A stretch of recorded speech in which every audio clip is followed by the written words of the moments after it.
नमस्कार, मैं हूं भरत सिंह और स्वागत है आपका एस्ट्रोलॉजिक्स में। आज का हमारा टॉपिक है लव मैरिज।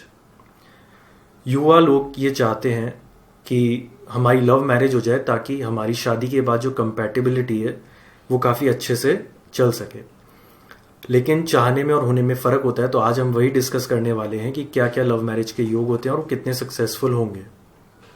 लव मैरिज देखने के लिए सबसे पहले हमें दो चार्ट्स का इस्तेमाल करना पड़ता है, एक जिसे कहते हैं लग्न चार्ट और दूसरा होता है नवमांश यानी कि D9। इस वीडियो में हम बात करेंगे D1 चार्ट्स के योग के बारे में। देखिए, सबसे पहले तो हमें ये देखना पड़ेगा कि क्या परमात्मा ने हमारी कुंडली में मैरिज का प्रॉमिस भेजा है। मैरिज का प्रॉमिस का क्या मतलब है कि शादी आपकी होगी, तो ये हमें पता चलेगा 7th हाउस यानी कि 7वें घर से। अगर वो प्रॉमिस आपकी कुंडली में है तो फिर आपको ये देखना पड़ेगा कि आपको उसके लिए कितने प्रयास करने पड़ेंगे। क्या वो मैरिज जल्दी होगी, लेट होगी, कितनी मुश्किलों के बाद होगी, ये हमें पता चलेगा 7वें घर के मालिक से, 7th हाउस के लॉर्ड से। एक बार जब आपने ये दोनों चीजें देख ली, उसके बाद फिर हम आगे बढ़ेंगे लव मैरिज के योग देखने के लिए। जो सबसे इंपॉर्टेंट और जो सबसे स्ट्रांग योग होता है लव मैरिज के लिए, उसमें जरूरी है कि 5वें घर और 7वें घर के लॉर्ड्स के बीच में रिलेशनशिप होनी चाहिए।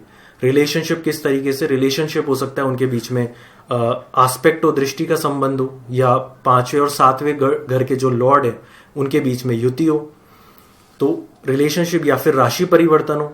रिलेशनशिप किसी भी तरीके से होना चाहिए। अगर रिलेशनशिप इनकी स्ट्रांग है, किसी तरीके का कोई पाप प्रभाव नहीं है, तो ये जो लव अफेयर है ये मैरिज में कन्वर्ट हो जाएगा। लेकिन इसके विपरीत अगर इसमें मेलेफिक रिलेशनशिप आ रही है, मेलेफिक रिलेशनशिप मतलब पाप ग्रहों का प्रभाव आ रहा है, या फिर युति इनकी पाप ग्रहों के साथ है, तो उस केस में ये मात्र एक अफेयर बन के रह जाएगा, ये आपका लव मैरिज में कन्वर्ट नहीं हो पाएगा। अगली बात हम करते हैं प्लैनेट्स की। प्लैनेट्स, कौन कौन से प्लैनेट्स हैं जो कि योग बना सकते हैं लव मैरिज का। सबसे पहले हम बात करेंगे वीनस यानी कि शुक्र ग्रह की। शुक्र ग्रह जो है वो लग्जरी और लव का कारक माना जाता है। जब ये प्लैनेट 5th हाउस यानी कि 5वें घर में आ जाएगा तो एक आपका थोड़ा योग बनना शुरू हो जाएगा लव मैरिज का। 100% गारंटी नहीं है, क्योंकि मैंने पहले भी कहा हमें योग को कंफर्म करने के लिए नवमांश चार्ट भी देखना पड़ेगा, उनका प्लेसमेंट भी देखना पड़ेगा, दृष्टि संबंध भी देखना पड़ेगा, युति संबंध भी देखना पड़ेगा, राशि परिवर्तन देखना पड़ेगा, त्रिक हाउस के साथ उनका कोई संबंध तो नहीं है, ये भी देखना पड़ेगा, हमें नक्षत्र भी देखना पड़ेगा। इसीलिए ये योग जो है वो बेसिक योग हैं, ये गारंटी नहीं है। कुंडली का ओवरऑल एनालिसिस करने के बाद ही हम 90 या 99% क्लैरिटी के साथ ये कह पाएंगे। ठीक है, आगे बढ़ते हैं। वीनस 5वें घर में क्यों कहा गया है? क्योंकि 5वां घर आपका होता है रोमांस का होता है, और जो वीनस है वो खुद भी अपने आप में लव और रोमांस को दर्शाता है। इसलिए अगर वीनस यानी कि शुक्र ग्रह 5वें घर में चल जाए तो ये आपका योग बना देता है। अगले दूसरे प्लैनेट की बात करते हैं। अगर मार्स और वीनस का कंजंक्शन हो जाए, मंगल और शुक्र का अगर युति संबंध हो जाए, तो भी योग बन जाते हैं। वो कैसे बनता है? देखिए, मार्स जो है, मंगल जो है, वो आपकी एनर्जी, वो आपकी साहस को दर्शाता है, और जो वीनस है वो लव और रोमांस को दर्शाता है। तो जब इन दोनों की युति हो जाती है तो इसका बेसिक मतलब ये निकल के सामने आता है कि आप अपने लव को पाने के लिए प्रयास करेंगे और उसको मैरिज में कन्वर्ट करने के लिए पूरी कोशिश करेंगे। ठीक है, अगली आगे बढ़ते हैं हम। अगर शुक्र की बात करते हैं वापस से, तो शुक्र अगर 9वें घर में चल जाए या फिर धनु राशि में चल जाए तो भी आपके योग बन जाते हैं। वो कैसे? अगर देखा जाए तो नवा भाव जो है वो 5वें घर से 5वां हो जाता है। 5वें घर से 5वें का मतलब क्या है? भवात भावम। ठीक है, और अगर हम देखें तो जो आपका धनु राशि होती है या फिर जो 9वां घर होता है वो आपका दूसरे धर्म, दूसरे रिलीजन, कास्ट, इनको भी दर्शाता है। तो अगर आपका जो शुक्र ग्रह है वो 9वें घर में चल जाएगा तो इसका मतलब ये कहीं ना कहीं आप दूसरे धर्म या जाति वगैरह में रिलेशन बना सकते हैं। इसके बाद अगर हम देखें तो दूसरी जो युति संबंध आता है वो आता है चंद्र और शुक्र के बीच में युति। देखिए, चंद्रमा क्या होता है? चंद्रमा आपका मन होता है, और शुक्र क्या है? शुक्र है आपका लव, रोमांस और मटीरियलिस्टिक चीजें। तो जब चंद्रमा का संबंध हो जाएगा शुक्र के साथ, इसका मतलब ये आपके मन को अपने आप कहां लेके चले जाएगा? आपके मन को ये लेके चले जाएगा लव और रोमांस की तरफ। इसीलिए काफी संभावना है कि आप एक रोमांटिक अफेयर चलाएं और उसकी वजह से वो मैरिज में कन्वर्ट हो जाए। दूसरा जो योग होता है वो है शुक्र का राहु के साथ युति संबंध, ठीक है, देखिए राहु क्या है, राहु जाना जाता है जो सोसाइटी के नॉर्म्स को क्रॉस कर देता है, उन्हें उस दायरे, सोसाइटी के जो दायरे होते हैं उनको तोड़ देता है, उनसे अलग हटके काम करता है।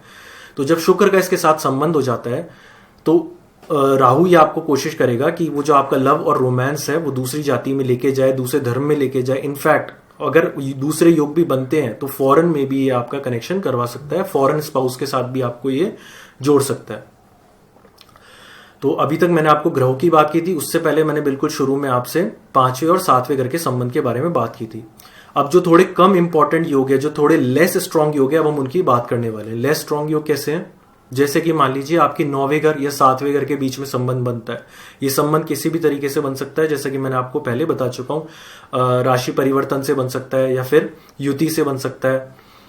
ठीक है, अगली बात करते हैं हम कि 7वें घर के मालिक और पहले घर के मालिक में भी कोई संबंध बन जाए। क्यों? क्योंकि पहला घर कौन होता है? हम स्वयं, सेल्फ, और जो 7वां घर होता है वो किसका होता है? आपके स्पाउस का। तो इसका मतलब ये कहीं ना कहीं ये आपको आपके स्पाउस से खुद जोड़ रहा है।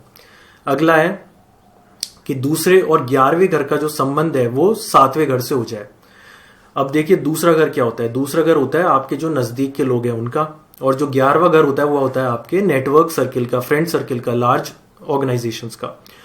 तो अगर इसका 7वें घर से संबंध बन जाए, इसका मतलब ये है कि आपके जो नजदीक के लोग हैं या आपकी जो ऑर्गेनाइजेशन के लोग हैं, फ्रेंड सर्किल के लोग हैं, कहीं ना कहीं उनसे आप जुड़ जाएंगे और वहीं पे आप अपना स्पाउस ढूंढ लेंगे।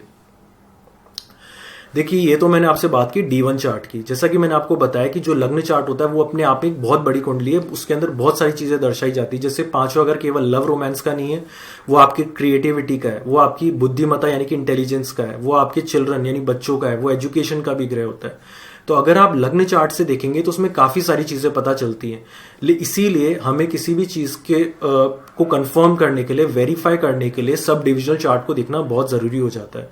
इसलिए जो मैं नेक्स्ट वीडियो हम जो डिस्कस करेंगे वो हम करेंगे नवमांशा के बारे में। नवमांश से ही हम कंफर्म कर पाएंगे कि जो मैरिज के योग है वो कितने स्ट्रांग है।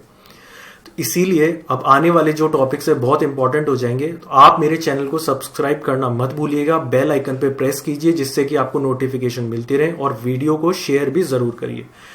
चलिए मिलते हैं नेक्स्ट वीडियो में। Thank you so much.